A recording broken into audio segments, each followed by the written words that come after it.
మన దేశపు సాంప్రదాయాన్ని ఎలివేట్ చేయడంలో చీర కూడా ఇంపార్టెంట్ రోల్ ప్లే చేస్తుంది. మనకి సామెత కూడా ఉంది కదా, కట్టుబట్టులో సాంప్రదాయం ఉంటుంది అని. కరెక్ట్ గా చెప్పాలంటే మన దేశ సంస్కృతి సాంప్రదాయాన్ని కాపాడేది ఆడవాళ్లే. చీరల్ని అందంగా కట్టుకోవాలన్నా బొట్టు పెట్టుకోవాలన్న ఆధారం వాళ్లే. ఇంటికే కాదు దేశానికి కూడా వాళ్లే ఆధారం. అంతటి ఆడవారికి అందాన్ని తీసుకొచ్చేది మాత్రం చీరలే అంటే నమ్మాలి, నమ్మి తీరాలి. మీ అందాన్ని, మీ అకేషన్ ని మరింత అందంగా హ్యాపీగా మార్చుకోవాలంటే వారాహి సిల్క్స్ లో షాపింగ్ చేయండి.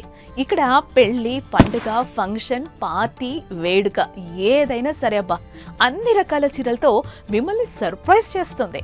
మీ సెలెక్షన్ కి సాటిస్ఫాక్షన్ ఇస్తుంది. మోడల్స్, డిజైన్స్ తో మళ్ళీ మళ్ళీ మిమ్మల్ని షాపింగ్ కి రమ్మని పిలుస్తుంది. వారాహి సిల్క్స్ అంటే సాంప్రదాయానికి, సౌందర్యానికి వారధి అని ఊరికే పెట్టలేదు. వారాహి సిల్క్ శారీస్ కట్టుకుంటే అందం, సాంప్రదాయం ఒకదాని వెంట ఒకటి ఆటోమేటిక్ గా వచ్చేస్తాయి అంతే. వారాహి సిల్క్స్ అడ్రస్ గుర్తుంది కదా, Jubilee Hills check post, road number 36, Hyderabad. పెళ్లి, పండుగ, వేడుక ఏదైనా వేదిక మాత్రం ఒక్కటే.